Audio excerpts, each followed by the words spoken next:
Did you ever write router's notes? I forget. No? Yeah, neither one of us did. Didn't mention us. Huh? He didn't mention us. Oh, he didn't? Unfortunately. I wonder why.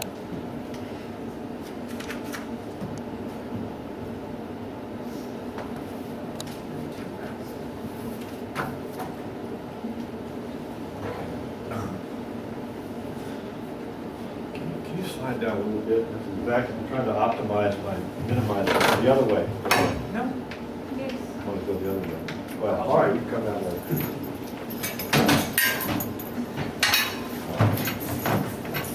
Yeah, but why don't you go the other way? Because you should be working over there.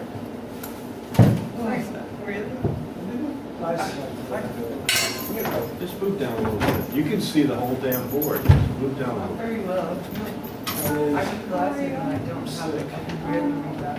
I will see now. I can barely read it. Very glad. I can barely read it too. So I should read it. Remaining, what did it say?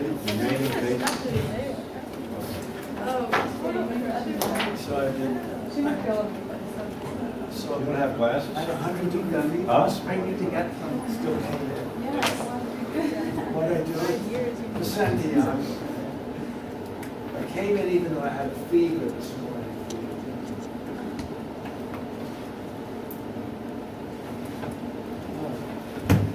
Fred didn't come. And Fred didn't come. I can't understand it. Who? Fred Rock? Cohen. Huh? Fred Cohen. Oh, where is he? He's in Rochester. Huh? He's in Rochester. Oh. So we can answer the question as to why he didn't come. There's a fever too. It is better. It's much better. In his case, it's a problem. Santiago. I will try. Thank you. I could hear that. Yes, okay. I get very excited with the theorems. Okay. I lower my voice. Instead of shouting out. If you're lying, you shout. I stutter when I lie. Okay. I'm going to keep that information. I thought it was when you were unsure of something. Huh? I thought it was when you were unsure of something. Yeah, same thing. Oh, that's not the same. I'm unsure. I'm trying to pretend I'm not unsure. That's a That's lie. a lie. That's a lie. Oh. Yeah, I think so. No. So I apologize. I have to leave early to go to my class. Why don't you tell us something informally for a couple of minutes?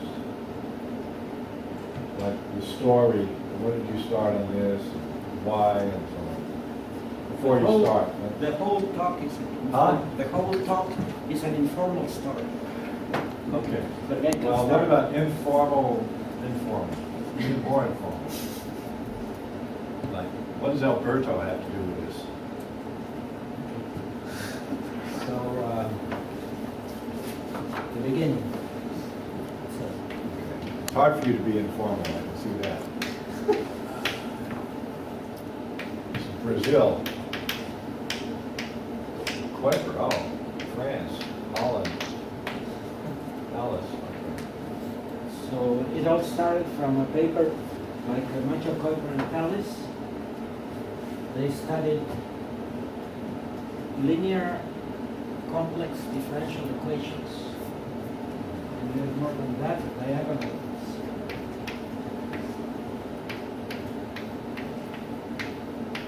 Systems.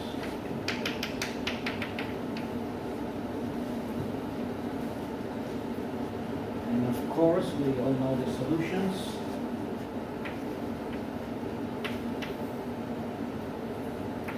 Depending on functions on The right-hand side is a sum, right?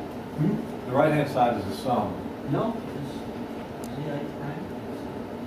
What? It's diagonal. Oh, diagonal, okay. So the Einstein convention does not apply. Is suppressed. It's suppressed, right?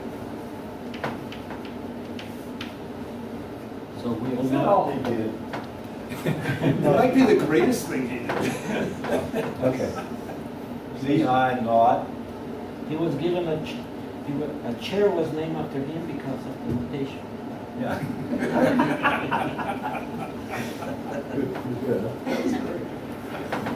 I'm sorry, I'm gonna miss the rest of this. Okay, so. Tau is a complex number. Tau,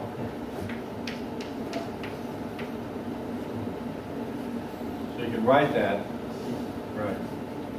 and, So and that's something, if you have a differential equation and you can interpret time as complex, you can't always solve it, right? For complex time, right? well, Huh? small, not global. For small time, it's the same. But for real to, Huh? in the real case, it's also true that you cannot solve What? it. In the real case, it is true that sometimes you cannot solve it for all time. Right. Okay, so the picture. No, but this is solving it for all time now. All complex time, okay.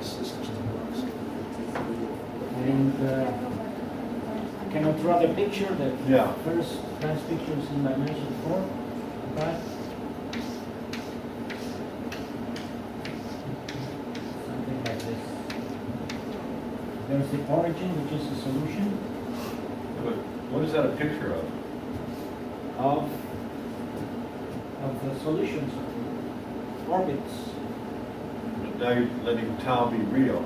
Yeah, because I cannot draw an hard Oh, form. you said that, okay. And How do you know it's hyperbolic like that?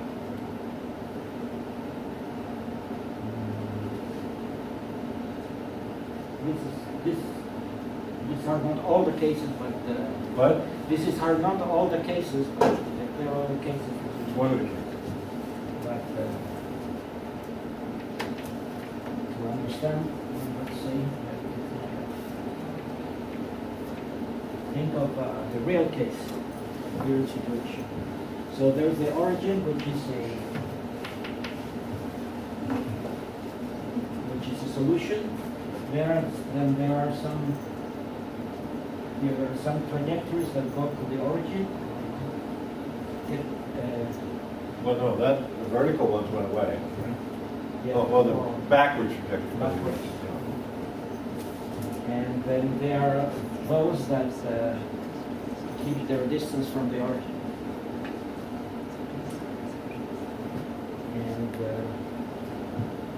And the complex picture is more complicated because there's a complex parameter. So here is only the real part, and then there's a angular part of the complex number, and that means that these solutions are spinning around this axis.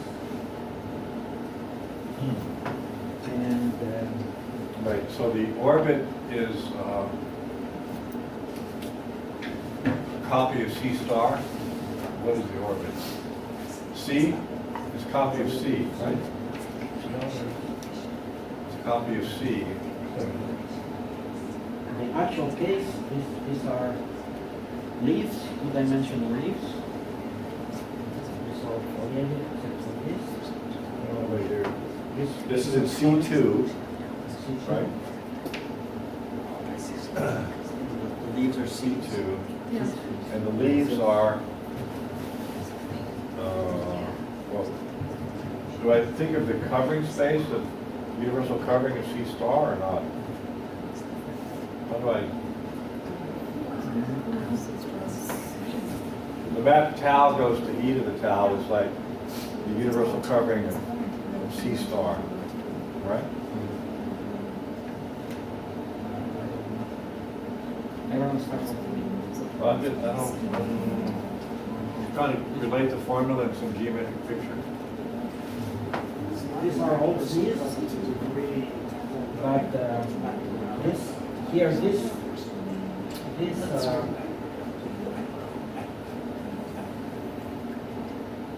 these leaves come closer and closer to this. These are the particular ones.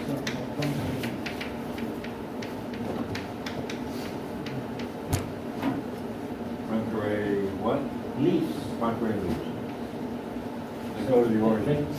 They go to the origin, and the other ones see the leaves. do not go to the origin, but they accumulate on the Poincare leaves. Even in the real case, that means that the space of orbits is not Hausdorff, because this collection of leaves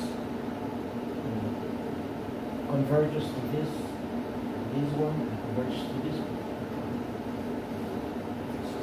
The leaf space has a sequence converging to 2 points. And additionally, in the complex case, this approach to the Poincare leaves, like Too soft, sorry. the sickle leaves approach the Poincare leaves, but they turn around. This I want to get straight. So the map, so we're looking at the orbit, so it's the map time goes to the image, right? Mhm. So it's the map tau goes to e to the tau with some coefficient. I can think of lambda as 1 right now, right? Can I? I can't multiply lambda, 2 complex numbers in my head. It's just rotation, dilation, so it doesn't matter, okay. So then the map tau goes to e to the tau is, you can think of if the image is complex plane minus the origin, which conformally you can think of as an infinite cylinder. You think of this long cylinder, and this tau is wrapping around this cylinder like this. So the cylinder you can think of as, you thicken that line up into a cylinder, I guess, topologically. The complex orbit is a cylinder. The complex orbit is topologically a cylinder. Because there is some periodicity. Huh? Because there is some periodicity here. Yeah, right. Okay. That's what I mean. Take it to be 1, and e to the tau plus 2 pi I is the same thing. So the tau is a plane, but it wraps up onto a cylinder. So the orbit is a non-simply connected surface, and It doesn't have a cusp. it intersects the real axis, the real plane in that line. And then one cylinder goes by and the other one goes in. But how does it spread when it goes in? It doesn't converge to the origin, does it? That orbit, the Poincare, complex Poincare leaf, does it converge to the origin? That's the definition. Poincare leaves are those that converge to the origin. No, but the complex leaf, does it also converge to the origin in C2? It does? Okay, I see. So it's just the cylinder coming down to a cone. That's conformally correct. Okay. Okay, then you have 2 cones coming down, 4 cones coming down, and then these other ones going, cylinders going by like this. Okay. Right. I never thought of that. But since these orbits, Then, these leaves go into this Poincare leaf, and they go into this one, but moving at different, right. turning around at different speeds. And then you can take the quotient of those speeds and take the limit, something, I don't know the details about that part. There are numbers, there are invariants that come from the fact that the convergence here and the convergence here is different in the complex case. And those invariants. There are numbers, or what? There are invariants, some numbers. Topological invariants They're of the topological flow. invariants of the flow. And it turns out that they're almost sufficient. You have to draw the complex numbers here. Lambda I and C. Well, those are the Coefficients. lambda i's. And you can make GL2R act on them, which is by linear real transformations. And if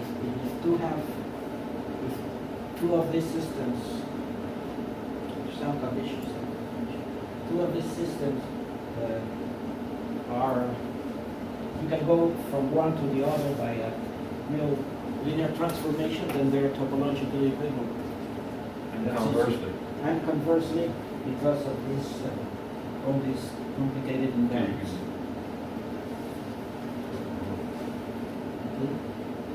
But how do you get the absolute values of these lambdas? I can believe you can get the angles by some rotation number stuff. Do you get the absolute values too? Huh? I just told you all I know about this theory. Okay, but what about the statement? That's the correct statement? I put it in your mouth. I put the statement in your mouth, converse, and you accepted it. Do you mean, when you mean it? That if Yes. the eigenvalues are related by a linear change of variables, So there are they're homomorphic? hypotheses. There are lambda I is not in R. Any two lambda i's are linearly independent. And That means they, well, that means they have different angles. That means they have different angles, right? That's all it means.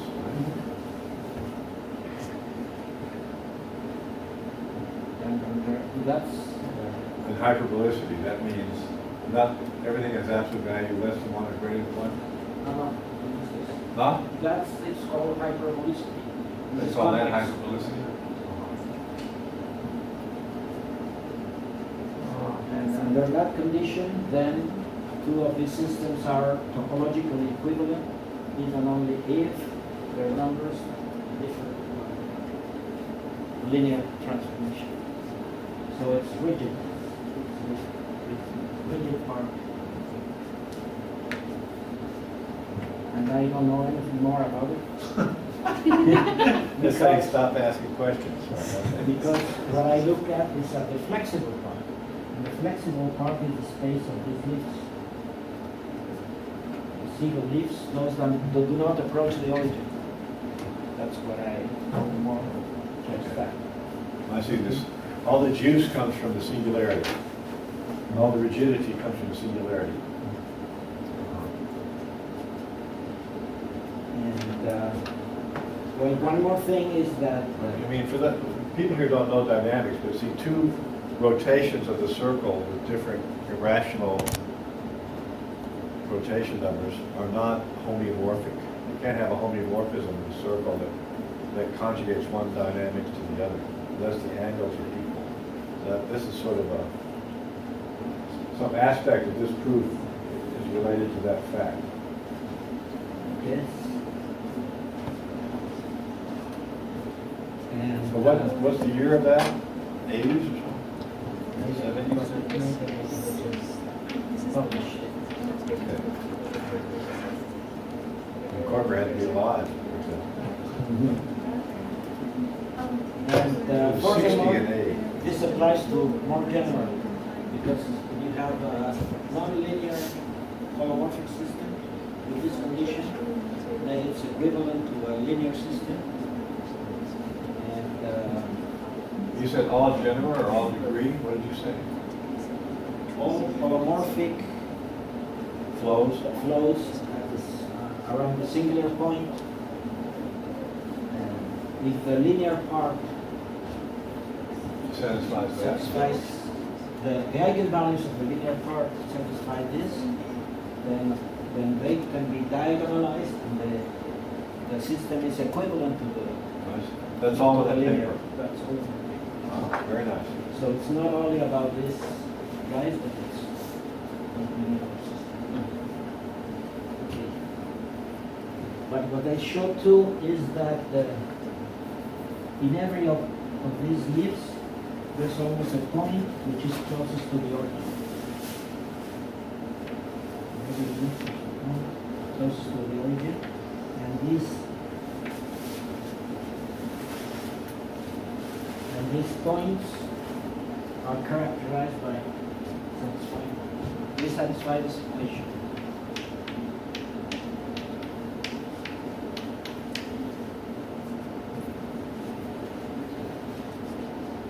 that's where you come in. That's what. The quadric something. It's a real quadratic in complex space. Right. Is that in this paper? This statement? Yes. So you have to compute the distance to the origin and do some calculus, and that's a space. This is in CN now or something, where? Yes, C- CN. CN, yeah. That's an ellipsoid, right? That thing is an ellipsoid, right? A conic. Well, That's a it's, series. Oh, lambda is all complex. Oh, yeah, right. so it's really two.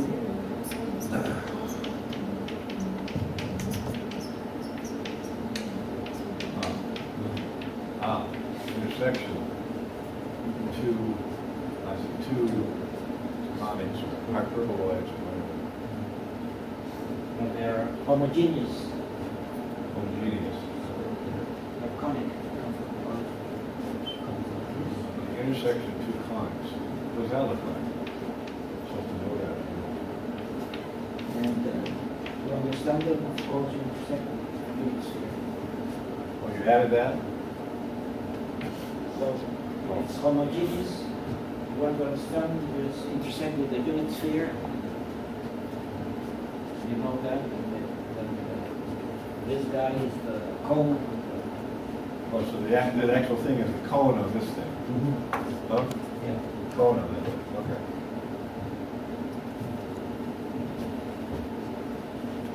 So then we have to know what if for every combination of the lambdas you get the same picture of this orbit space. This is a section of the orbit space of the single leaves. So the single leaves, set of single leaves, is an Hausdorff space. What? Hausdorff space. And it's actually a manifold given by this. So the open cone is a section, minus the cone point. And this gives us the structure of a manifold because it's solving some of these equations. We need the condition. But under their condition, this is a manifold. The system is regular. And smooth variety. Okay. And that's when Alberto comes in. Wait, can I ask something first? Yes. Is this considered an algebraic action? I mean, if, What's that What does that mean? what? What What does that mean? Well,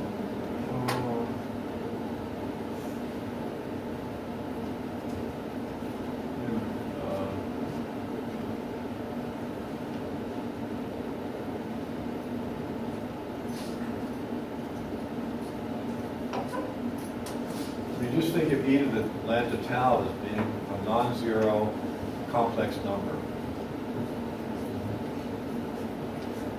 Right? And then you're just multiplying the coordinate by a non-zero complex number. So it's an action of C star. So if that's an algebraic group, then there's an action.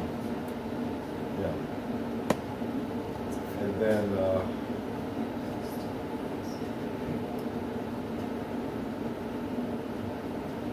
I mean, this is supposed to ultimately be part of algebraic geometry, I thought. Okay. They said that's when Alberto comes in 1984. January, he just gives a talk about this subject. Who? Alberto Berkowski. Oh, Alberto. And he says there's this problem open to understand this. Understand that intersection. He said, Understand it as a smooth manifold. It's a smooth manifold, and you have to know what are all the possibilities. There's one case where this is it's empty, we have this situation.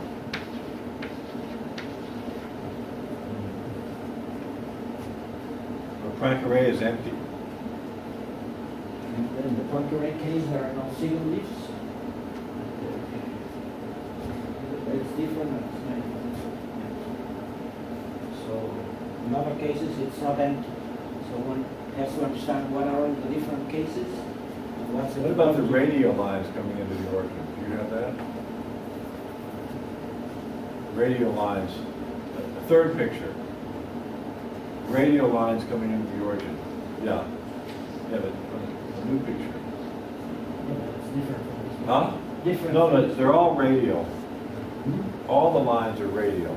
Do you have that? Case. Yeah. I don't think so. I don't want so. Okay. So the question is, how many cases are there? And how many what's the manifolds are there? topology? How many manifolds are there? How many manifolds are there? How many cases? Vague. And Albert, I was sitting on the first line, and Alberto said, "That's a problem for you."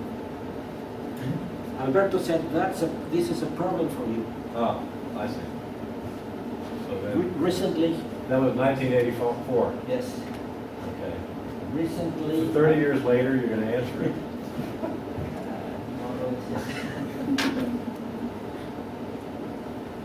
Recently, he confessed that he thought that I would bring it for the next seminar, next week.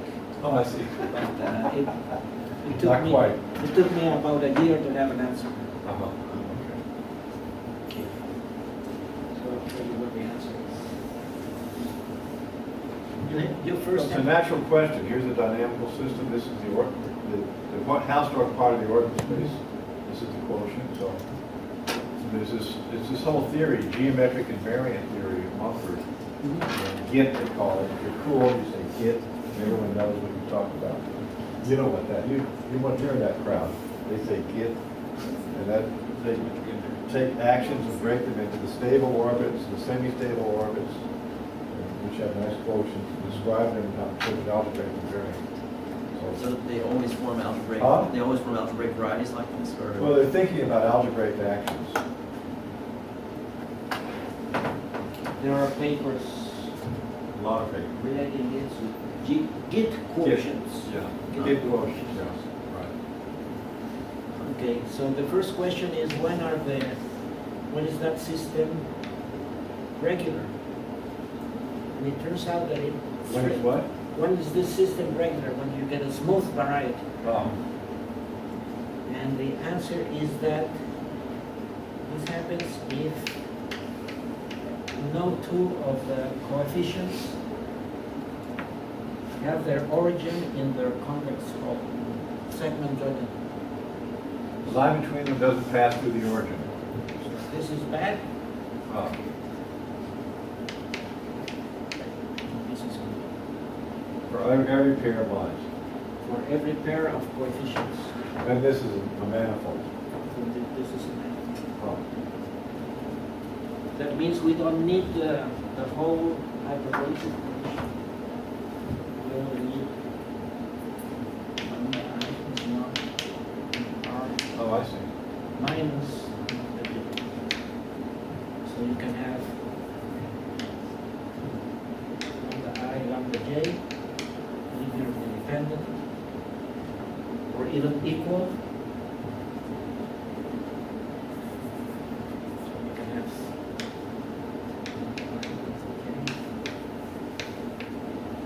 That would be bad too? That's good. No, that's good. So that's bad for this hyperbolicity. For this Your question. condition is weaker than their condition. So it's called wick. Wick hyperbolicity. Weak hyperbolicity. Oh, weak hyperbolicity. Okay. This picture is not bad. This was this okay. That's good. He likes that. That's bad there. Opposite sides of the Oh, origin. I see, opposite sides. And there really is a singularity in that case, in the smooth sense. That's something I just proved.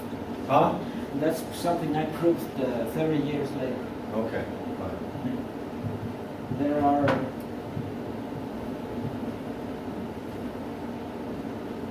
some artificial cases where you can, like if you have another, Except for artificial cases, except it's for true. certain Okay. artificial cases, okay, so that's the answer, and then you start playing with it. So, Everybody's still paying attention? Like cones, or are they easy to see? Good lecture. The singularities and that other. Very case, clear. Cones, or they're cones. not like cones? Got to learn how to do this. Okay. Too late, I think. Oh, yeah. So that's how it started. So there's a non-normal form. I'll speak about it in a moment. There's an action of the torus. Take S1 to N. There's an action because all the equations depend only on the absolute value of the CIs. So you can multiply. Oh, torus. Torus. Ah, getting into another field. Toric varieties. Sorry, varieties. And I'll see. the quotient. The phase, you can have the phases there. And the quotient is by the torus.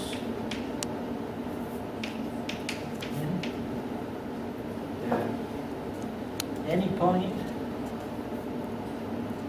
you can, for any CI that satisfies this, you can rotate it to make it a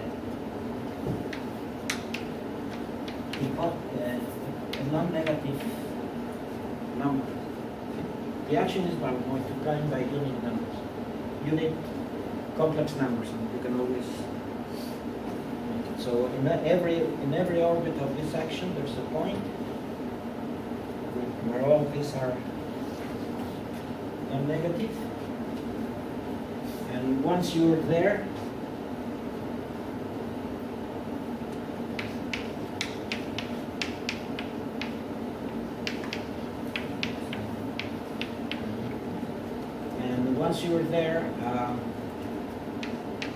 you can take square roots, and you have this system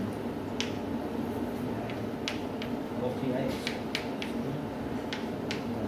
The equation of the sphere becomes this one. So this intersection, this quotient, first of all, lies inside this space. It's a subspace. It's a section of it. And then you can always straighten up, and it's a polyhedral.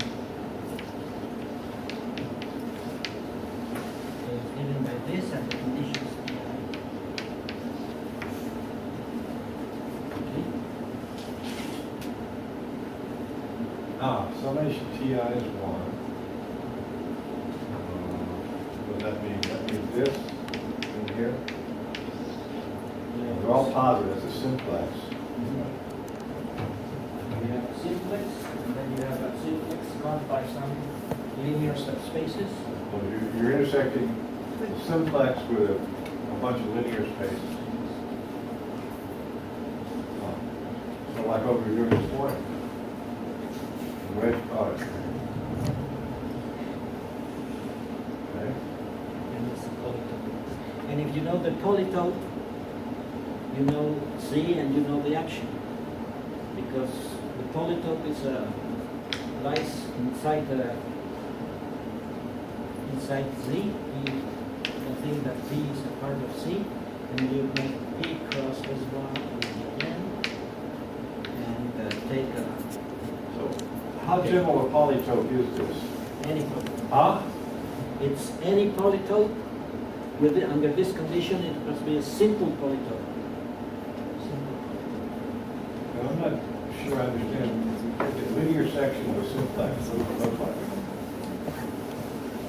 Any polytope can be. You get a hexagon from one slide. Another one I would just get an interval. Okay, I'm sorry. We're still on normal form here, right? Oh, the polytope on the second line. This is with, I'll come back. You're a third of the way through your time, so, because I'm asking so many questions. Thank you. I appreciate that. Okay, so I tell you what I did. I need to give you some examples. So you described the thing over a polytope in terms of toruses, kind of a multi-torus vibration over a polytope. Let's take the simplest cases.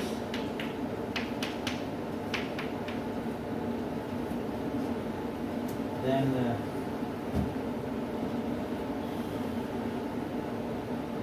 Plenty of time. then you can Take show away that the train.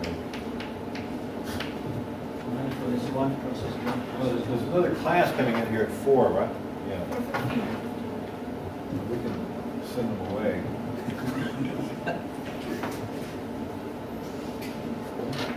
In this case, it's easy to see that you get a product of this. So we're going to have a 5 manifold. Here in C6, and we have 3 equations, 3 real equations, with something of dimension 3. What? The manifold is of dimension 3. 9. We got 9, right? Now it looks like 5, though. Oh, these are.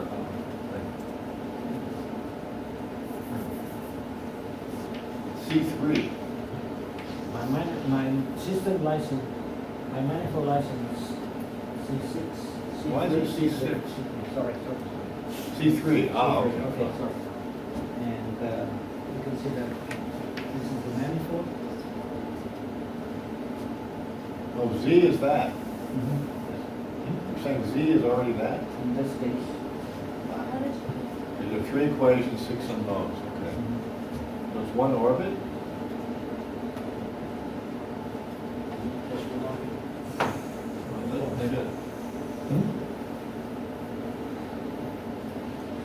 The polytope is just a point. The polytope is just a point in this case. Oh, it's a point. Okay. Okay, maybe I should go a little bit faster with this. And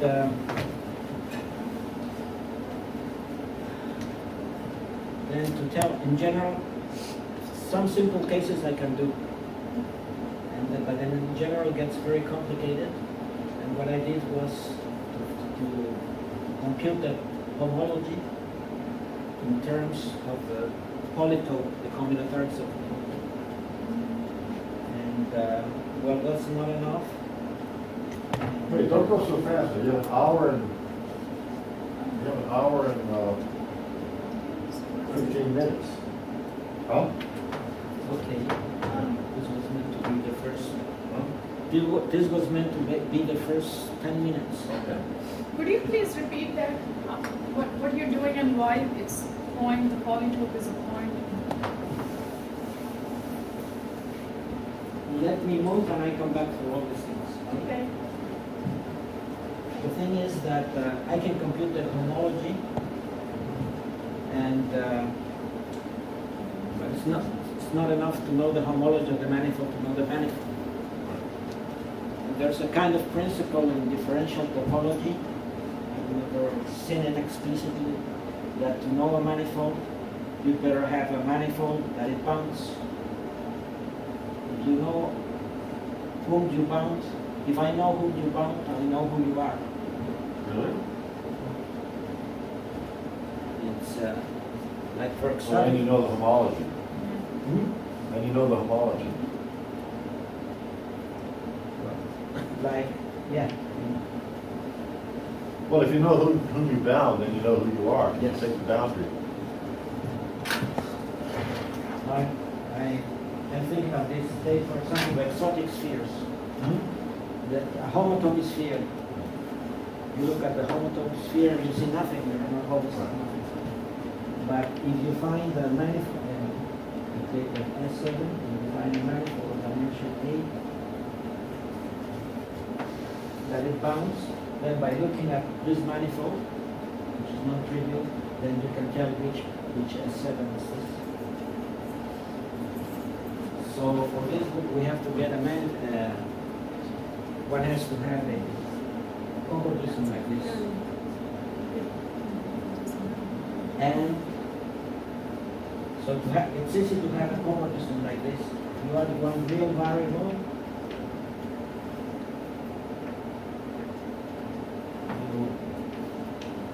You give it the same coefficient as the first. So you have these equations. You add a real variable with one of the coefficients already known, and this, and you take that's a manifold one dimension higher. And if you take the condition that x0 is not negative, then you get half of that manifold, and that gives you the manifold which comes to S7.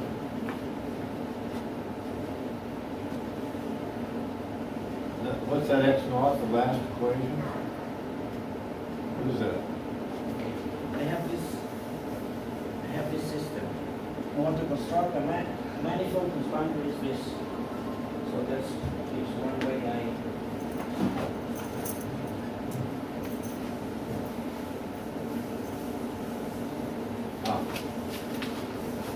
have this manifold.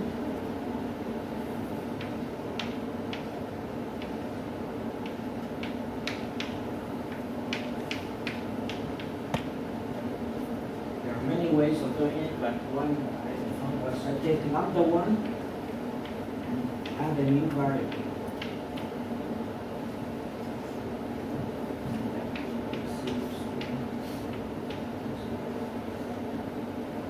Add that term. That term, you have taken a manifold of one dimension, one more dimension, real dimension. Because you've added one more parameter, yeah.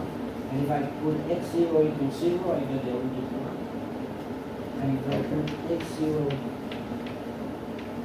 non-negative, then I get something, it's half of this manifold. I do this and I get something to Very good. You make it sound easy. The problem is that now I have to study this manifold, which has a real variable. So that makes me study the real case. Everything I did, I have to do again with the real case.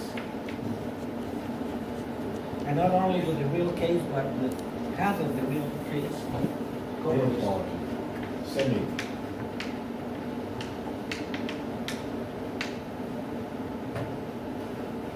Semi-intersection of quadrics. So every time I do this, I have to do all the work again. But it works. So let me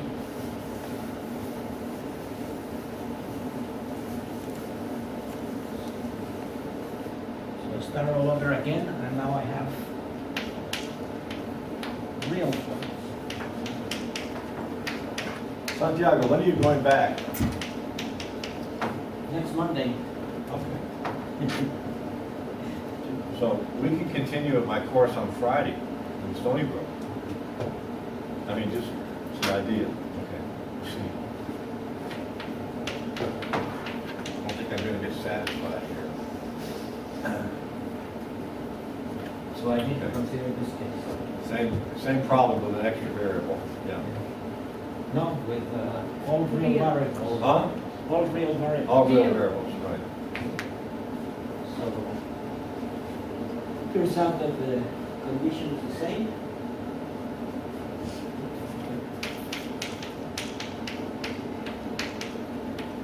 There are coefficients, you draw them in R2. The condition is the same. And I'm going to start with this. Okay. So I assume I have 3. Here the principle is that if I move this, if I perturb these points without breaking the weak hypervelocity condition, they get the same manifold. Okay, so if you have 3, you can put them this way to get a system like this. Yeah, there's a nice truism. If you have a family of manifolds, they're all diffeomorphic. You have a continuous variation of spaces, and they're all manifolds, and they're all diffeomorphic. Great fact.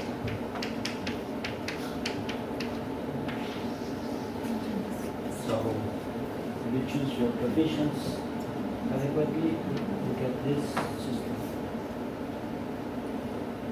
And you just, by linear algebra, you get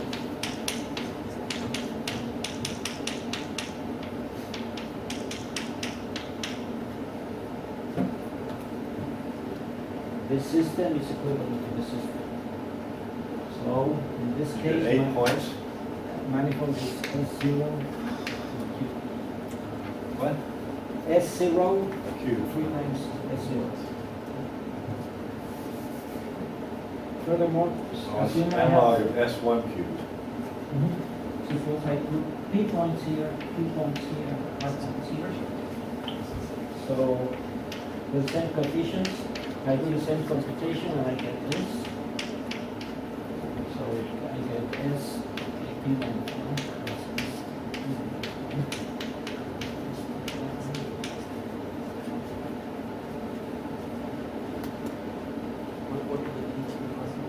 Where did you get P, Q, and R from?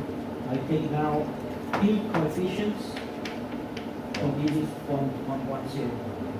Q coefficients will be the point. The R coefficients will be this 1. All equal? All equal, yes.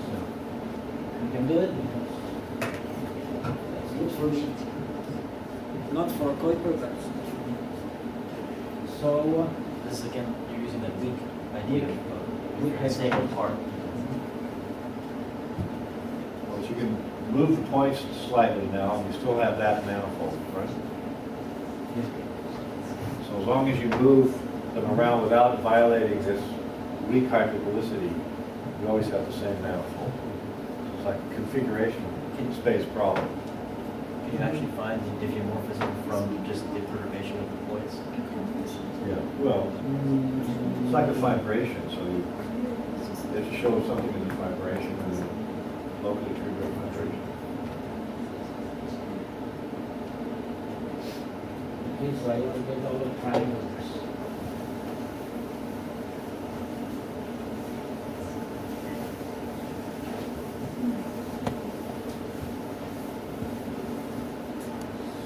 Assume I have 4.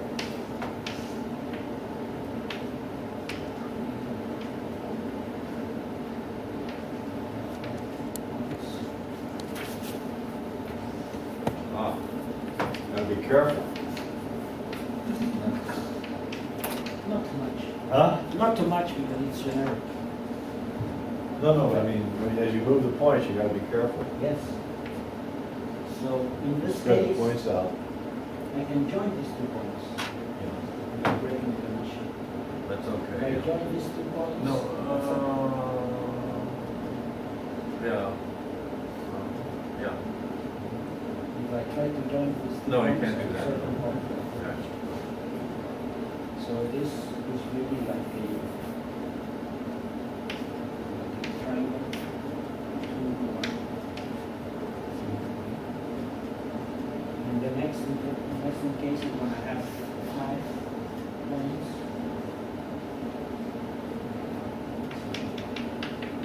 So 5.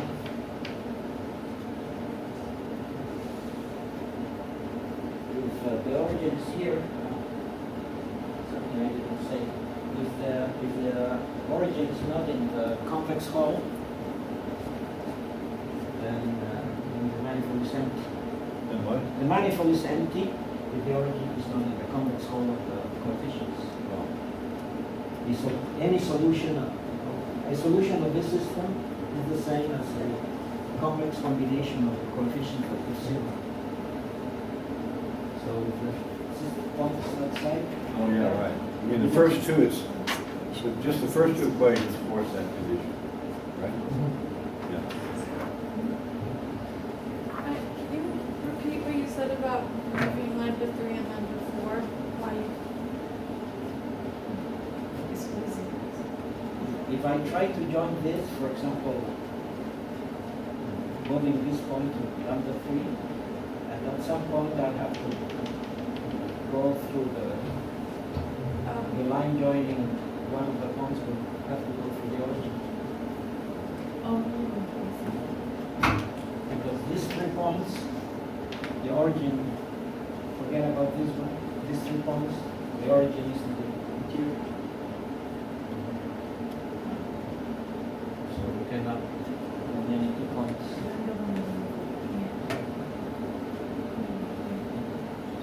It's, in that case, the word is outside is about moving. So, moving that passes the word. I take this 3, this 3.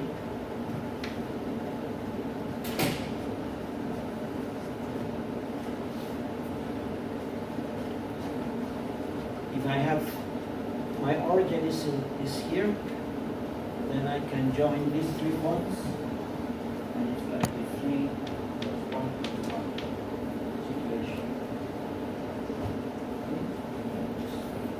Yeah, which two are you doing?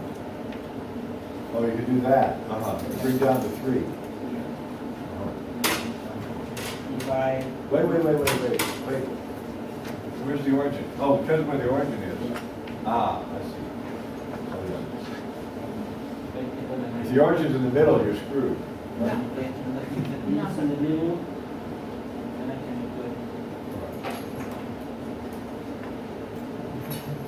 So the 3 cases. 3 cases and the empty set.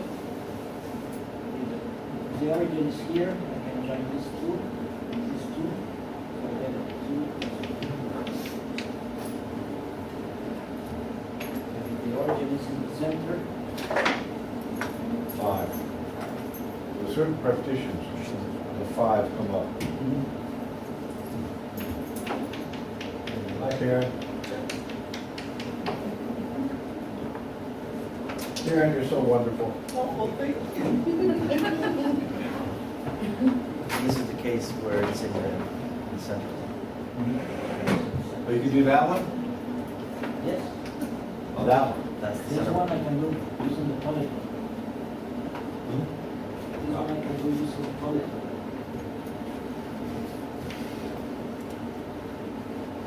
Observe the following. If I put this coordinate equals to 0, then I get equations on the other 4, which give me a manifold that's not empty. Or for the the same would be true for the polytope. So if I take the polytope and put one of the coordinates equals to 0, then this is not empty. So my polytope is a polytope of dimension 2. And I can obtain C by reflecting the polytope in all hyperplanes. Well, I'm not following you anymore.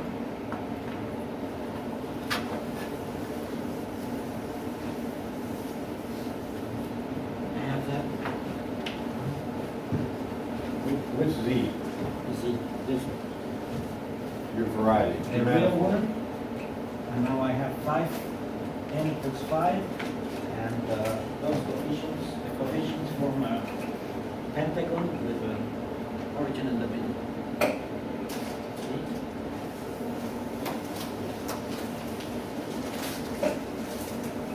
Is this the polytope? No, This this is not is the polytope. coefficients. This is Yeah. What did you say about the polytope? I have C. Now I have an action of C2 to the, in general, C2 to the n.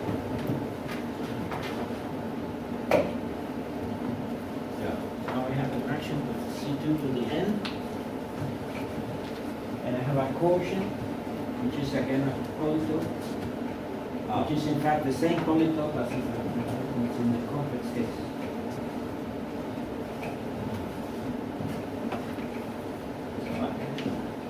So this actually is a polytope, which is equivalent to the intersection of C with the first order. Is Z is this system with the real? I see. Here and there. Now everything's real.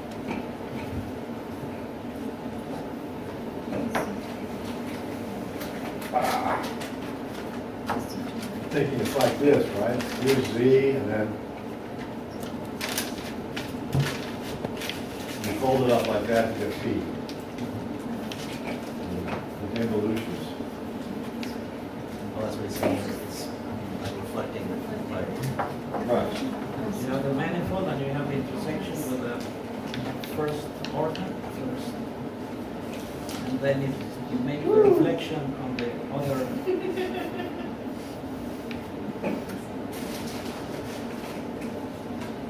You reflect this in all the coordinate hyperplanes, then you get back the manifold.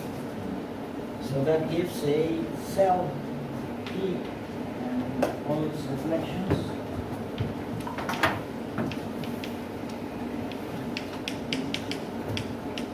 There's a few more bananas over there. P and its reflections give a cell decomposition of Z. Now I can count. Oh, That could be 2 unit cells. I have, in this case, I have 32 generals. No, In the 5 case, there's 32 cells. It's 2 to the 5th. yeah, to the fifth, but there's something I was saying that if I make one of the coordinates equal 0, then it's like having a system with this configuration, coefficients. You're setting one coefficient equal to 0? I said one of Just the move. coordinates equal to 0. One coordinate, okay, just to slice it. You're slicing it. I put x1 equals 0, and I have a system with the other 4. That system with the other 4 coordinates is not empty because the origin is in the convex hull of the coefficients.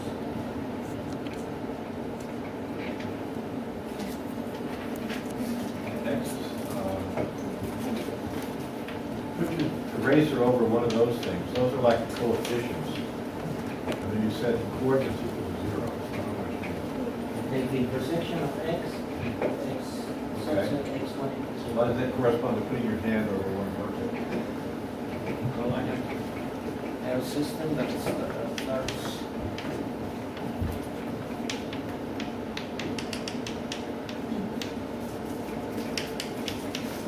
Oh, okay. Oh, yeah.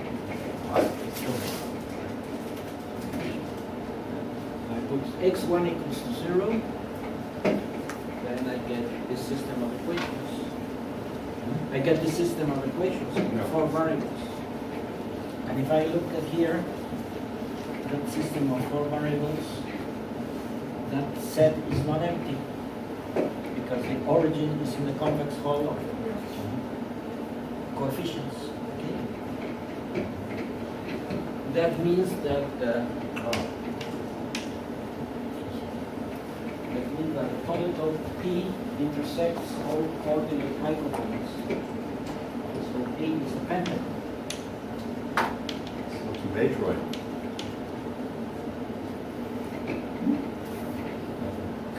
Gives you a matroid. Yeah.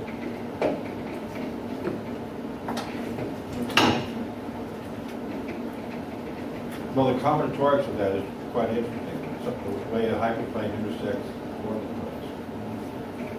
That combinatorics is described as a matroid. We have a note, we 3 have a note on that.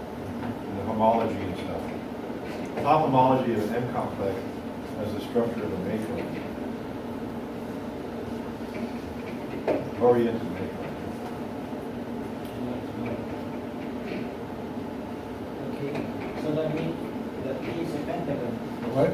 sides of P are the intersection with the hyperpoints. And that means that in this picture, there's the pentagon, and the pentagon touches all the coordinate hyperplanes. The polytope intersects all the coordinate hyperplanes. What's the statement? That P is a pentagon. Read the pentagon.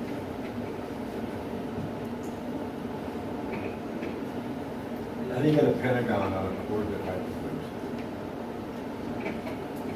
I have this polytope. Yeah. The sides of this polytope, the facets in general, are the intersections with the coordinate hyperplanes. Yeah. In what space?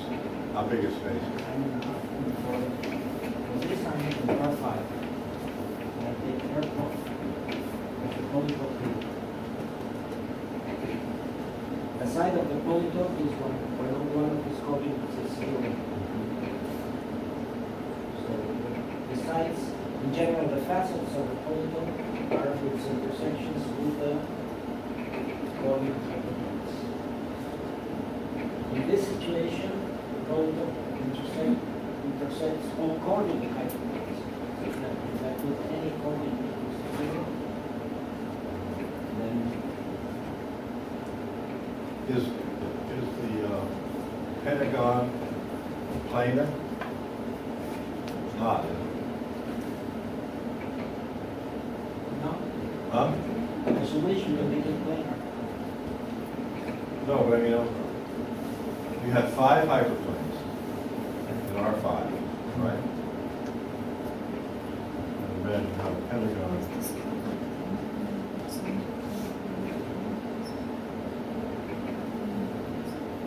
So a 2-plane would intersect each hyperplane. The plane of the pentagon, if it were planar, would be a 2-plane. It would intersect each hyperplane in a line. And you're saying a segment of that line is the side of the pentagon. So that could be a picture. And the pentagon is in the positive quadrant. Okay, so you take a plane in R5, intersecting with the hyperplanes, then take the positive quadrant, and that could be a pentagon. So I didn't realize that. That is. Huh? Yeah. What? Yes, so we're used to the picture of a plane in R3 giving a triangle intersecting. That's because it's 3. But in R5, the plane, which is the hyperplane, which is a plane, would intersect in the pentagon. It's natural. I mean, it's a generic picture, I think, as long as it intersects each one. Okay. So my polygon is the pentagon. So when I construct Z by reflecting this on all those hyperplanes. So that means I have 32 32 pentagon. pentagons. So it's a surface of genus. I have every edge. You should know this. Where's, oh, she left? She's in the bathroom, I think. I don't know. You should know that. An edge is in one of the coordinate hyperplanes. What? An edge is in one of the coordinate hyperplanes. Right. So it only has 16 reflections. That is fine. And then the Any vertex, edges? Ah, the vertex is in S8. Ah, It lies in 2 coordinate hyperplanes. 80 minus 40 is 40. 2G minus 5. 40 equals 5. So it's no longer a product of spheres, but it's connected some 5 copies of S1 plus S1. That's the man, oh, connected sum of 5 S1 plus S1. Okay. I learned that from Emerson. Oh. Learned what? Oh, that, Have to do this computation. huh? That one could do this computation. Ah, okay. In fact, in general, if you have more equations, you can get any polytope. And if you have What is the definition of a polytope? intersection of path planes, Oh. spaces, and so on, So any convex thing. any convex polytope can be realized like this. And any convex polytope which is simple, Is what? simple, Which means? which means it's generic from the point of view of vertices. Oh, it's generic somehow? Method of dimension D is simple if every vertex Looks like a cone. lies in the facets. So they're all, get collinear.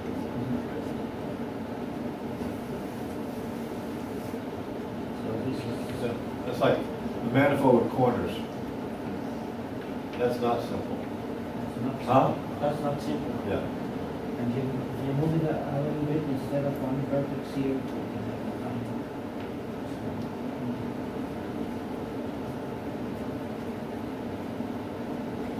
Now see, So Enrica, she's the one that I want to tell these things to. any simple polytope can be realized as a transversal intersection of this.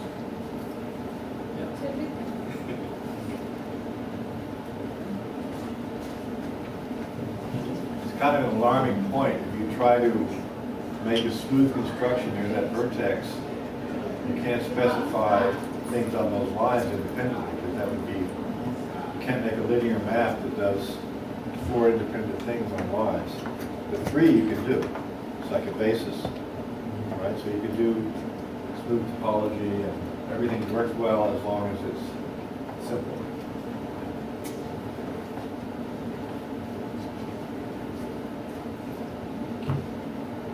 So that's the other simple case that you can do.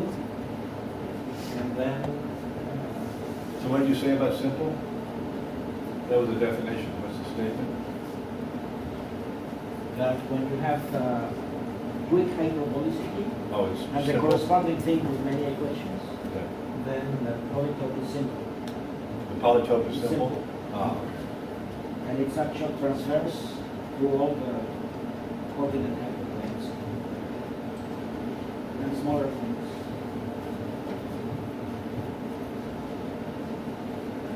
Okay. Where are we? Here. And that's all, only the old intersections of quadrics. Okay. Oh, this is 30-year thought process, right? That was 1 year. Huh? That was 1 year. Okay. Actually, a month at IHES. Ah. Well, I must have been there then. Yes. But I told this on the phone. Ah. Okay. And now you can use this same idea in general. You have this cell decomposition of the polytope. What? You have the polytope. That gives you a cell decomposition of the manifold. And you can write all the cells and see what are the boundaries. And Well, you can do that in some constructive way?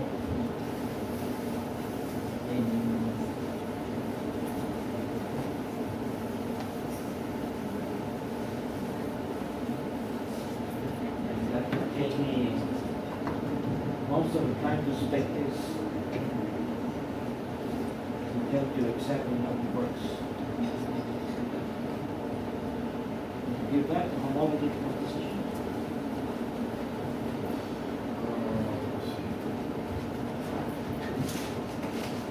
This is general dimension or just this case? General dimension. Huh?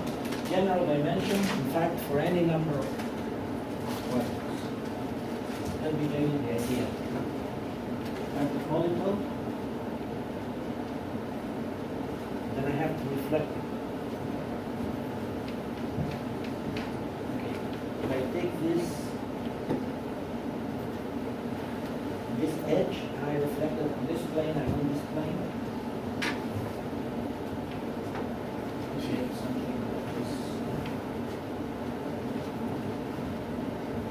Get a cycle.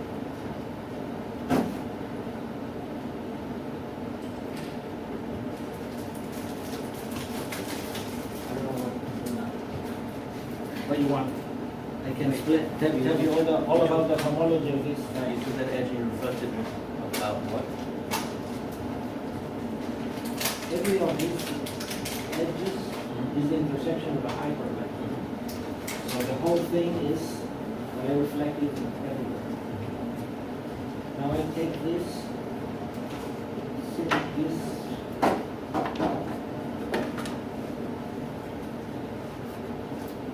edge, and if I reflect this edge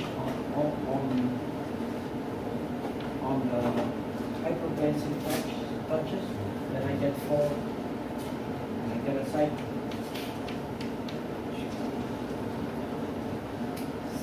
And what this is a relative cycle of P modulo.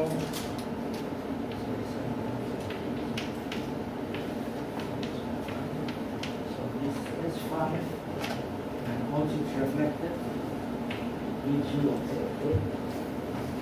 S5, it's a cycle. S5 is a relative cycle in the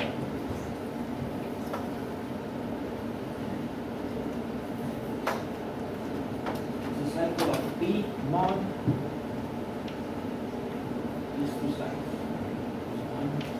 How come the pentagon became a square? I'm taking this side. And reflect. Now it's reflected on the hyperplanes 1 and 4. And what I get is a cycle.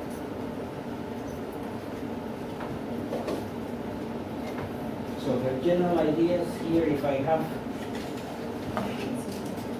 S5 is a relative cycle of P mod the two sides. Because you have two sides. This is a relative cycle, not trivial. And when I reflect it all around, I get a cycle of C1 constant.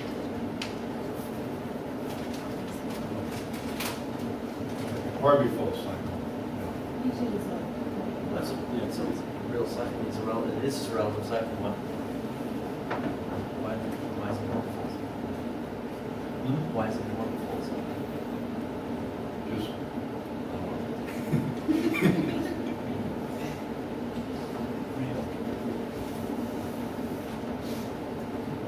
The result is that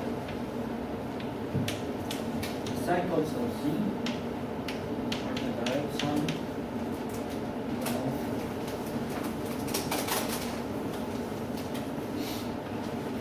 the cycles of P mod Pj, where Pj is the union of the faces, the facets.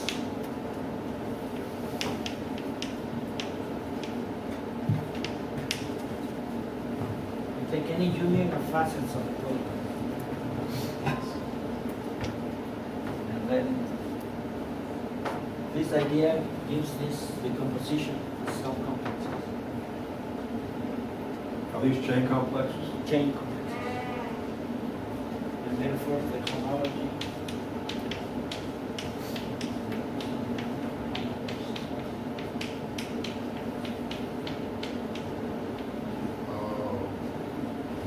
and the cohomology and coefficients. PJ is the whole lower skeleton? Pj is a union of facets. Huh? A union of facets. A union of cycles? Facets. Facets. So in this case, it's one skeleton. Which one? What's J though? J is an equation. I have You It's in, n facets can be the same any. what's M, 2 to the K? What's No, M? no, no, no. What's the number of edges in this case? This five. is in Rn.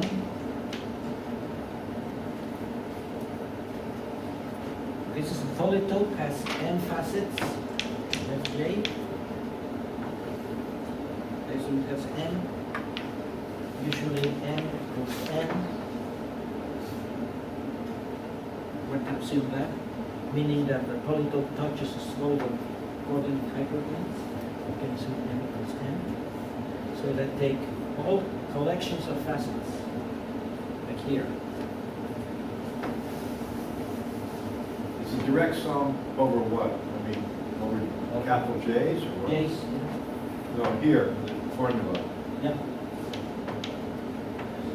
Over all subsets. For the substance. So it's 2 to the N.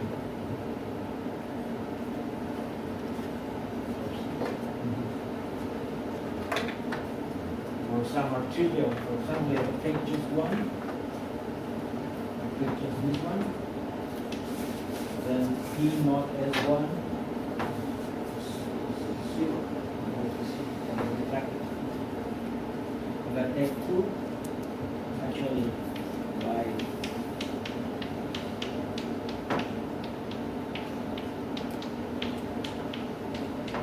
since P is contractible,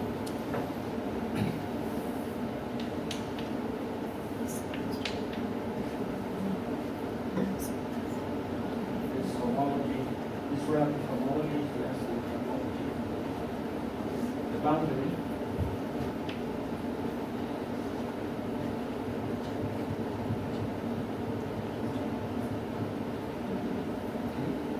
so here, if I take only one side, that's contractible.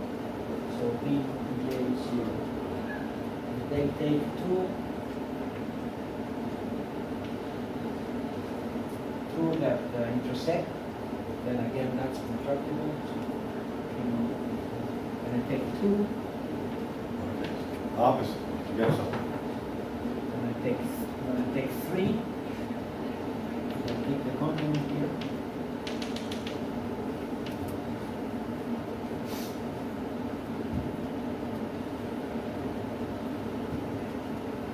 Seems like we're only getting H1 out of this picture. For this guy, yeah. Huh? But for P, H2. Oh, you take everything.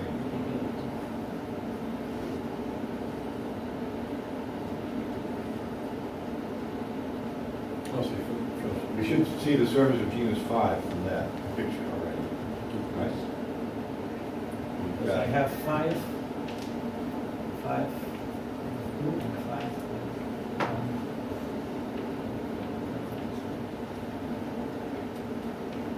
Right, the dual one,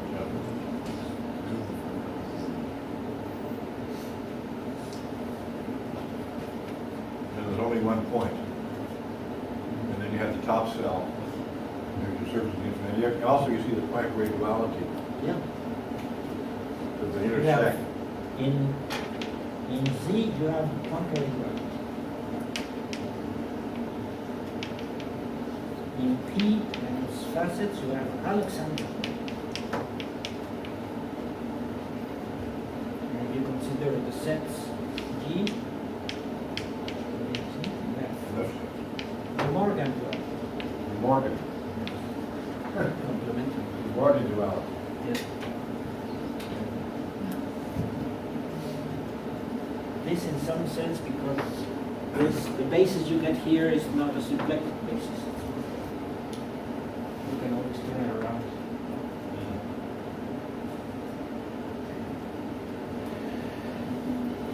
That's nice. We can do this concretely in all dimensions. In all dimensions and any number of quadrants of this type. You have a lot of manifolds.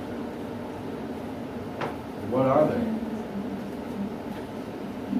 Well,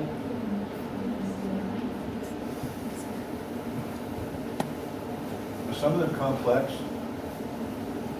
Some of them. You do the complex case? Well, the complex case is complex, right? Which was your questions? Yeah, right. Are some of them complex? And the answer is, in the real case, I'm not asking it. I guess I should be asking it in the complex case. Because even dimensional real, you could ask. And they are complex, by definition. Yeah, but they're not. You have these horrible things that are complex. What? These things don't make them complex.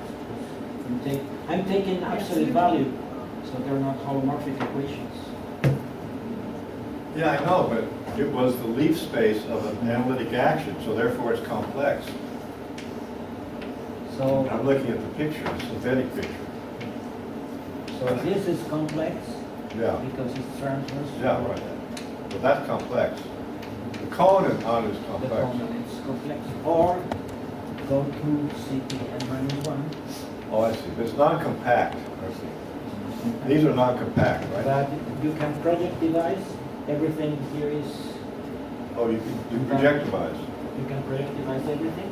Ah. Everything's invariant under homoplaces. Ah, So you have C, BC, and divided by S1. right. Lies in here. And that's complex. Those are complex Ah, yes. manifolds. Okay. So they're all algebraic varieties. They're all, no, because they're not holomorphic submanifolds. They're what? They are not holomorphic submanifolds of CPN-1. Oh, they're not. In fact, they're non-Keller. They're not symplectic, But they're complex. but they're complexes. They're complex because they're quotients of a holomorphic foliation. Right? Well, you have the whole, We have to projectivize. yeah, you have the holomorphic foliation inside here too. Oh, but they're not transversely holomorphic? And they're transversely. They are transversely holomorphic. And you get manifolds, complex manifolds. Complex manifolds. So you have holomorphic foliations inside CPN with complex, are they compact complex manifolds? Mhm. Compact complex manifolds as quotients. I love it. You get S6? No. Huh? I did that with Alberto, and in all talks we say, and we get complex manifolds with very complicated topology. But inside us, we're trying. Right, What inside you.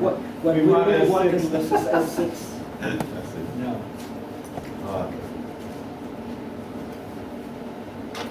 So you were doing this, you were crying for 30 years ago about this not being S6? No, but 20 minutes. 20 years ago. You know, I had an argument for S6 doesn't have a complex structure. I told it to Yao, I said, I thought of that argument 30 years ago. You know, like, probably drove Sayre nuts, I heard.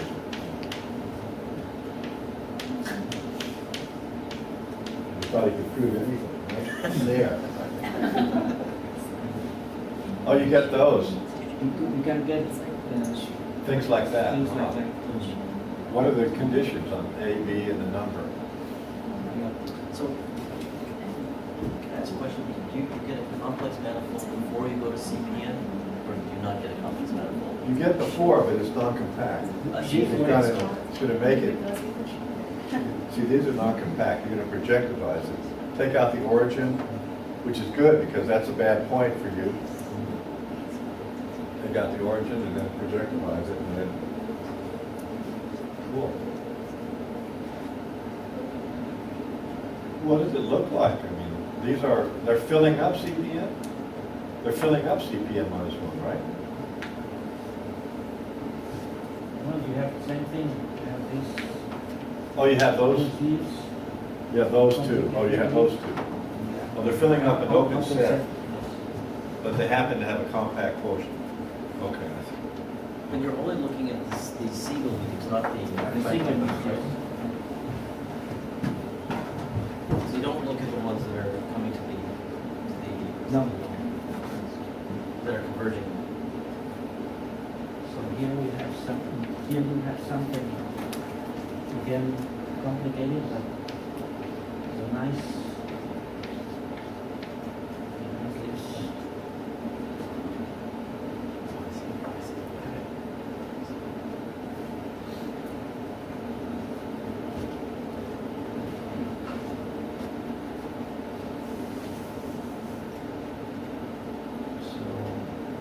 Then a similar calculation will tell you how many connected sums you need from this.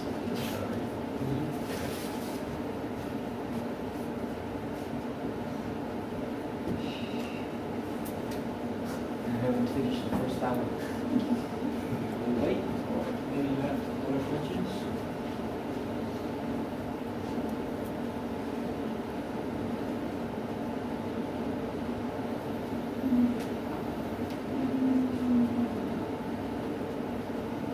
How we calculate the homology in the case of pentagon, you take the reflection and then all of a sudden something becomes a cycle. Can you just say more there?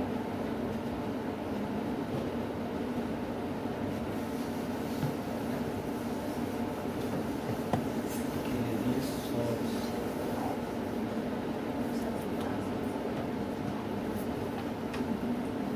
I have this cell decomposition of Z, and this is formed by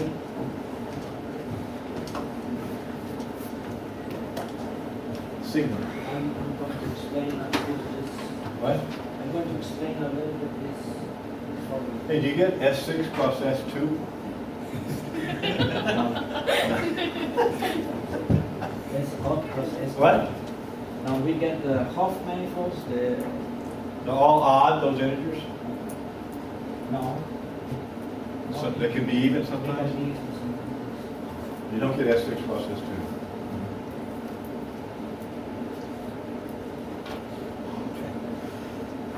Why do you care about that one? What? Why do you care about that one? Well, it's pretty close Close to to S6. S6. All right. Okay, all right. So, And it's not the known. obvious. Huh? It's not known. It's S2 plus S6. I don't know, not known to me. I think that it's known which products. I mean, I don't particularly know. Yeah, is there a result for products of spheres? Yeah. I don't know. You mentioned the Hoff manifold, that's S1 cross S3, that's an infinite complex manifold. It doesn't have a scalar structure. So there are those and the collaborators manifolds, which are products of odd spheres. Odd spheres. They all appear here.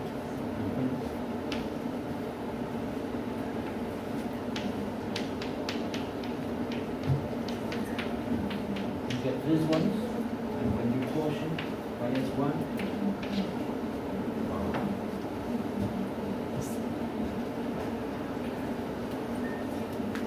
we're going to do that in general.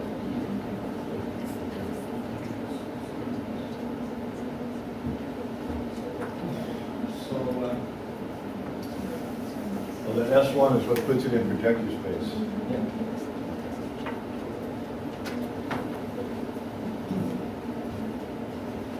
Okay, so should I explain this exposition? Well, Go ahead. I have the picture from Pentagon. I don't know, what does everyone else want?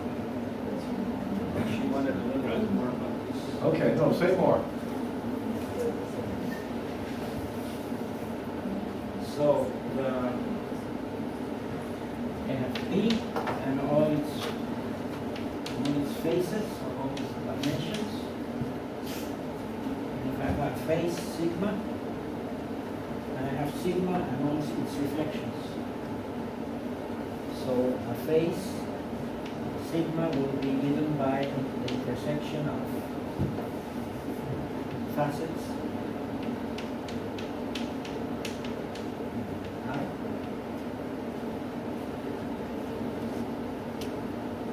All the faces are intersections of facets. So for every subset of 1 up to n, I have a sigma, called sigma I. And then I have to consider all its reflections. So GVI reflection on the ith coordinate, and Gj would be the product, the composition of all the reflections with I and j. So this, I have this, and I have this one and all its reflections. So I have all these cells. But of course, there's a repetition, because if there's an intersection between, if there's an I which is in J and I, that reflection doesn't change sigma. So I have to take as a basis of the chains, I have to take this, that with J intersection I.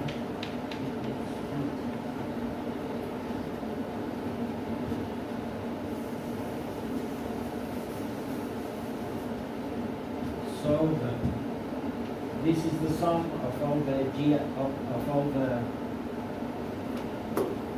If I fix a J, this would be the sum of all subgroups generated by this.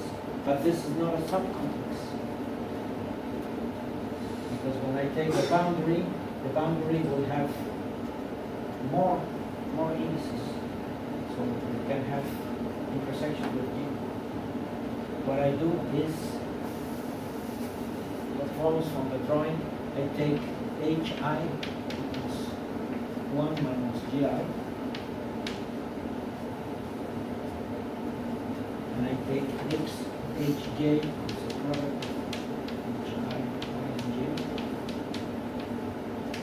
and I take all the cells HJ sigma I.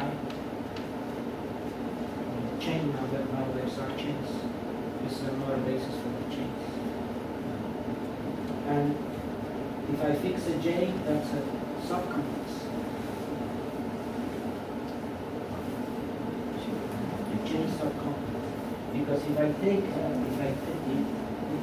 boundary, and the boundary of this it has sigma I and other coefficients, and other indices. If it is one of the J, then this becomes 0. So these are subcomplexes. So this is some non-subcomplexes.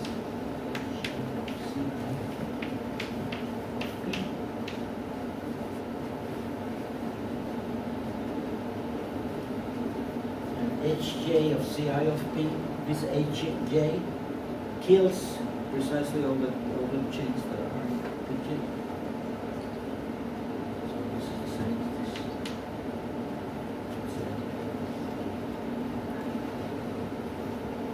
Here in the pentagon, G, I have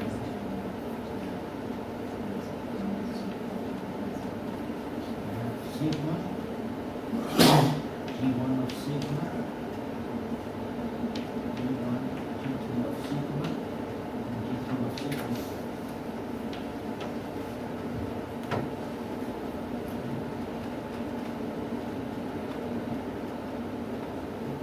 This sum is nothing but H1, H2.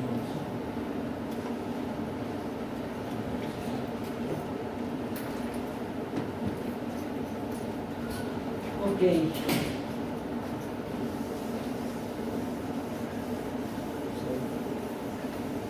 Help? Who won it?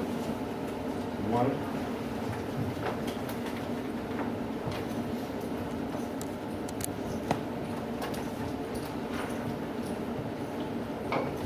Still basically in 1984. What? 1984? 1984, yes. Pretty weird year. I wasn't born. Huh? You weren't born? I was never in my mom's house. Right. Okay. So now I complete the homology, and I can do the same for the one with boundary. I had all my fun before you were born.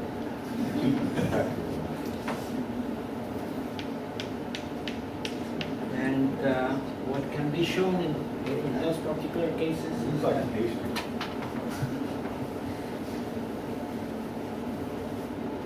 Sorry, I couldn't hear that. I have C, I get a manifold by Right, constructing right. a big thing, I get a Q. And then I prove that you can represent all classes here by spheres. You what? Represent all homology classes here by spheres. Spheres? Spheres. Oh. And then I show that the homology. All homology classes can be represented by spheres? For this Z, Huh? For Z. yeah, and Z For is Z? the system of it. With two equations. Intersection of two quadrics. For more non-symmetric. That proves the rational homotopy type is formal. And then it looks like looks like that. I'm going too fast. Looks like this. I'm going too fast. The triple products are not. In the triple products, not all homology classes are spheres. So the triangular case, it's not true. But in the general case, when you have 5 or more points, I haven't said what the normal problem is. Wait, what's the statement you made? The triple product what? I'll write the theorem.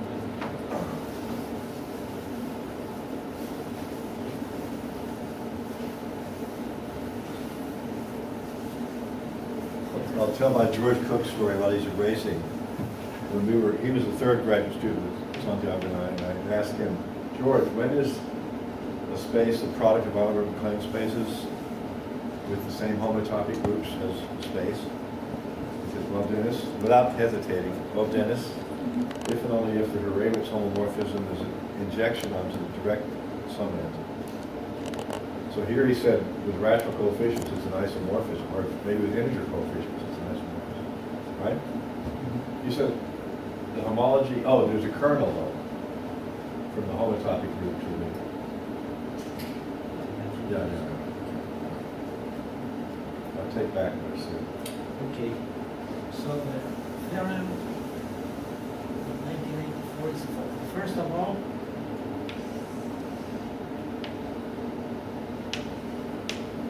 there's a normal form. You saw how I put the square back to the triangle. So any configuration of coefficients, 2 can be put to be the vertices of a regular n gone with n odd. And then you can have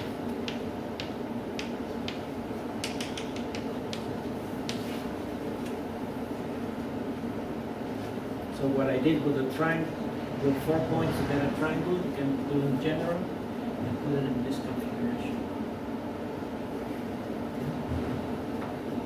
Here you cannot jump points anymore because for every 2 points, there's the opposite point that doesn't let you jump.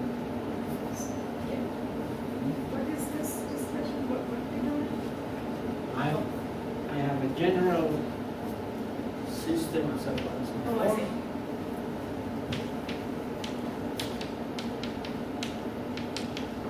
AI R2.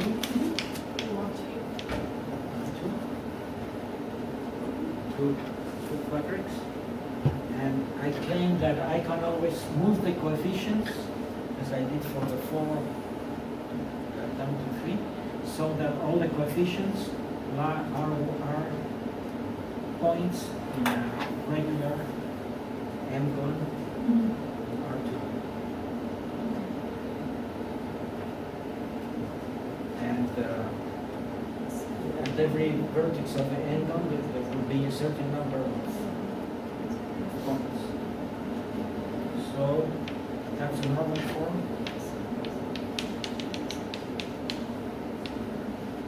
It corresponds to a cyclic partition of n. Cyclic because if I rotate the numbers, I get the same value.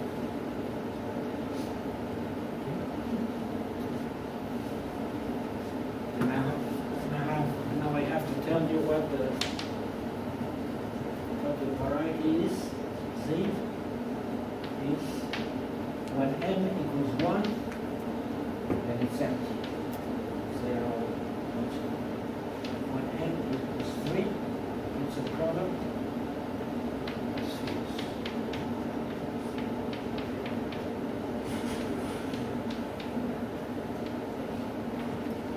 And Z is that system? Hmm? Z is that system? Z is that system. The system corresponding to this configuration of coefficients is this one, and n equals 3, that's the right sum, is bi, and is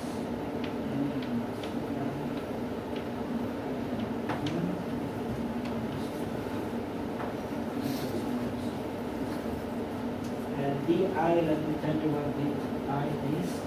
Di is d1 is you take the sum of the first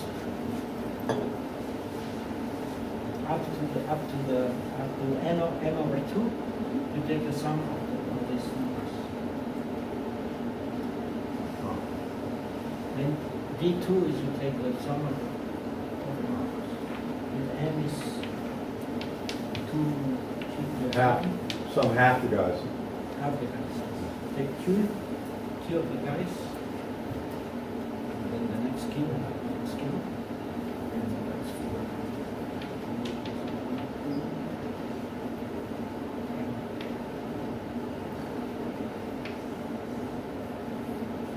That's the result. So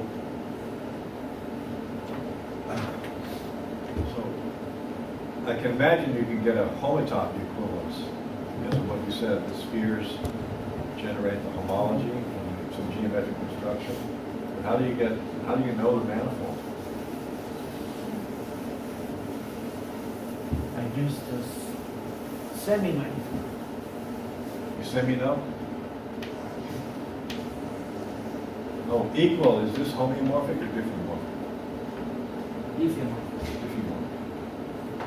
What I do is the following. I can prove that I have C. C is the Ah. boundary. And I have every class here is represented by a sphere.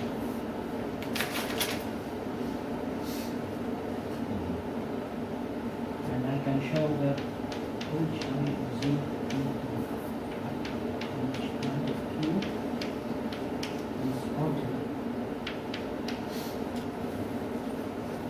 In this manifold, all the homology comes from the boundary. Like a handle body, right? Like a torus with a handle body. So I take the generators here. So I think this is free It must be again. half, the rank is half, right? Sort of, Mhm. total rank is half. So every I take the spheres here and push them inside.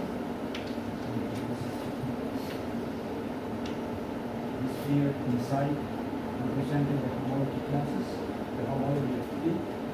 I can assume they're all disjoint Embedded. because they're embedded here. I can push them in here. And they have all the, I can push them to different levels in the boundary, so I can see they're disjoint.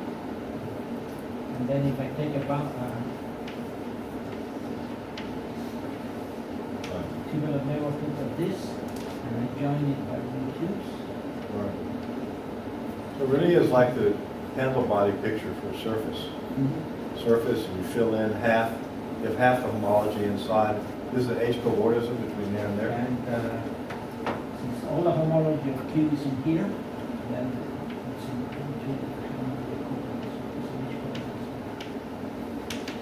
When we were graduate students, we used this theorem every morning and twice on Sunday. H coordinate theorem. It's the only technique we did. So you're still using the same things in graduate school. Okay. H coordinate theorem says if you have a coordinate between two things, it looks homologically like a product, and it's diffeomorphic to a product. And it's Smail's great theorem. So that proves the quadratic conjecture because you remove two disks from a homotopy sphere. This is an H-Coordinate problem.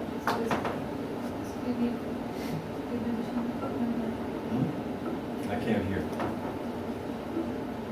You need some dimension. Yeah, Yes. He's got lots of dimensions, yeah. No, It's false in 5. The middle is 5 is false. So Otherwise, for it's my- probably true in all the dimensions. so I knew that it was true, but I can only prove it under certain conditions like this. When C is one connected, and the dimension C is at least 5. Yeah. Those are this.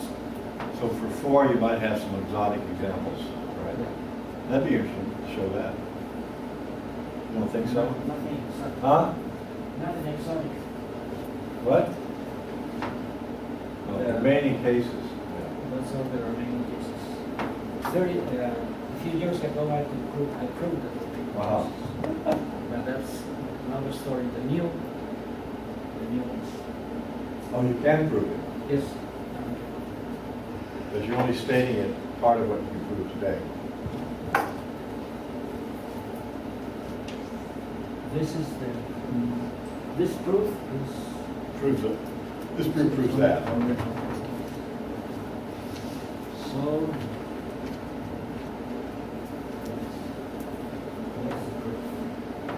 And there was not much. This is the argument you were doing on the train today. The thickening of the one skeleton in the handle body, right? The collar neighborhood, that's the same picture.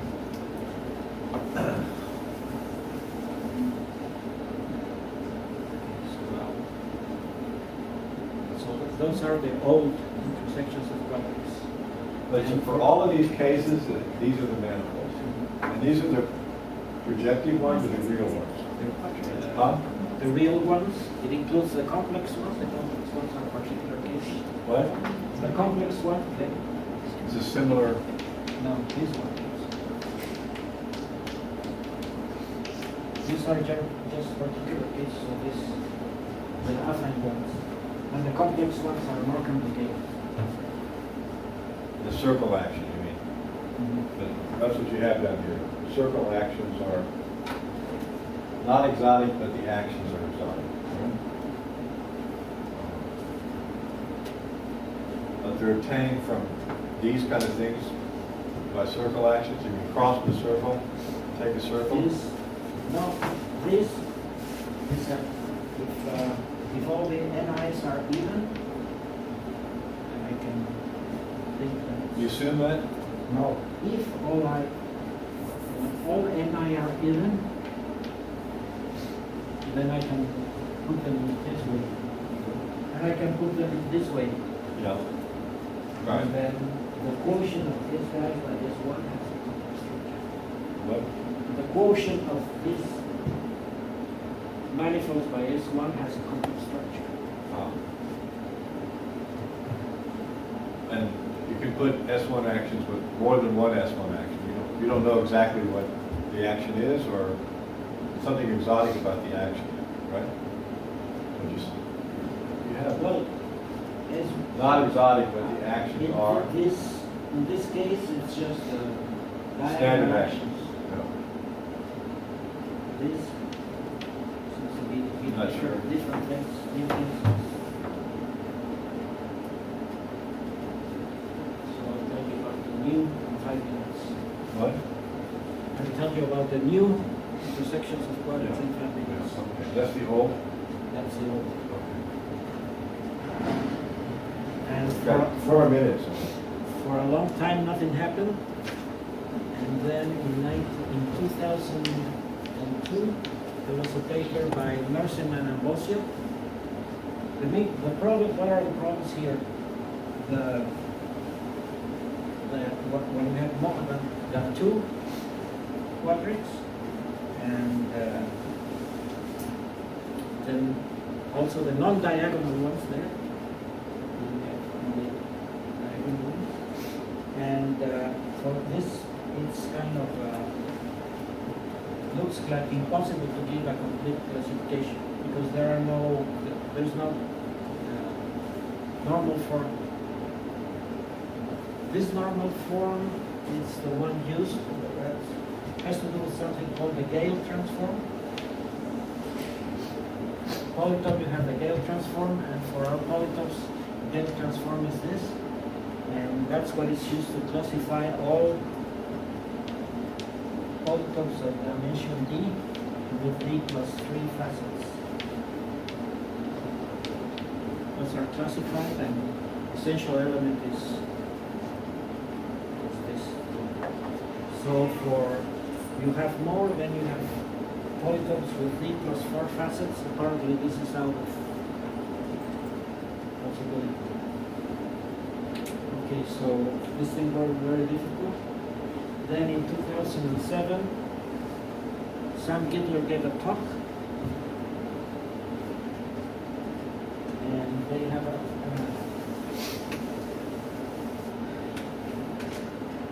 Tony Barry, Martin Bendersky, Fred Cohen, and Sam about this construction that they call polyhedral.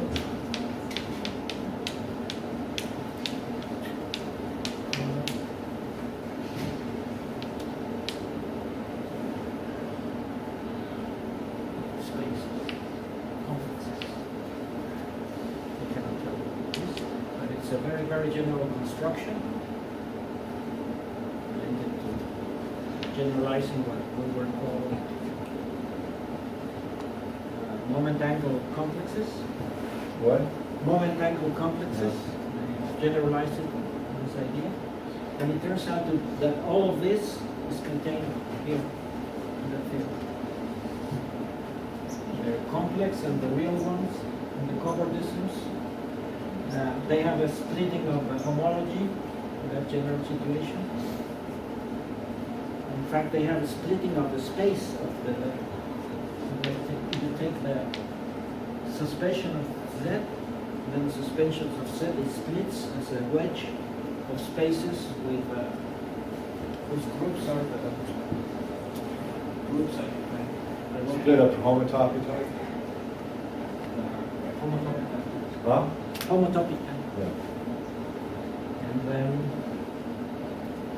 so there was this new way of looking at things, and then I worked with Sam, and we did something in the case K greater than 2. We have infinite families of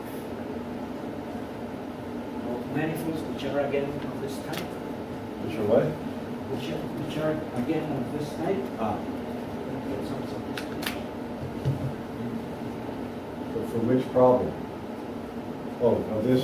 For more than 2 equations. What was K? K is the number of equations. Here K is equal to 2. Oh, you had, K oh, equals to 2 equations. you had 2 complex equations. Why did you have 2 equations? You had a whole bunch of equations. Oh, you had 2, there were sums, right?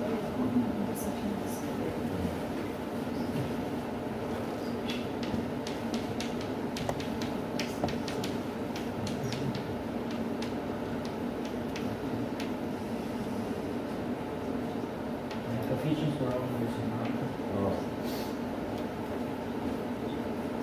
That's what came out of this original problem, K equals 2.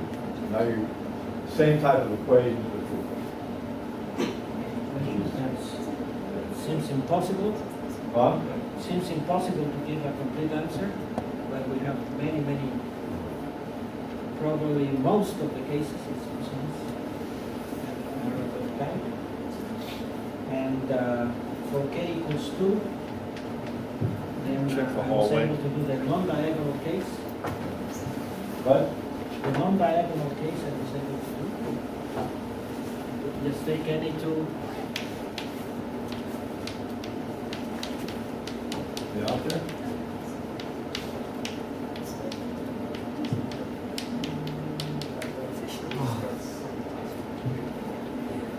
My equations up to now were all Right. diagonal.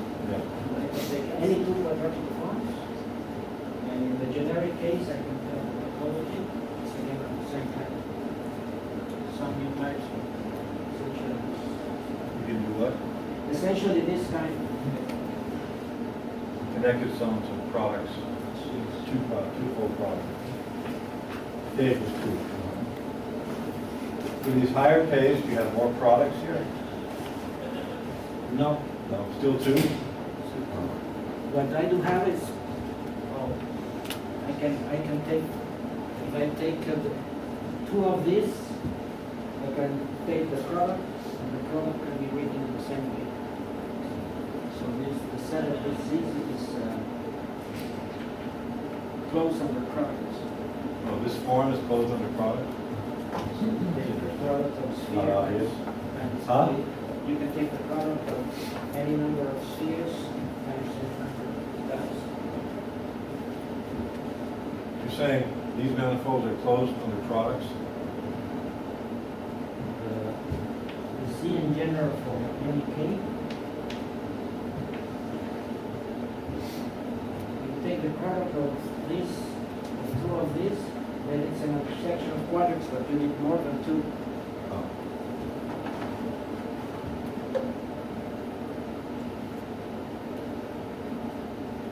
So. I think I have to go catch my train. Okay. How close are we to the end? Do we need another lecture on Friday? I would like. Yeah. All right, so we'll confirm by email. Okay?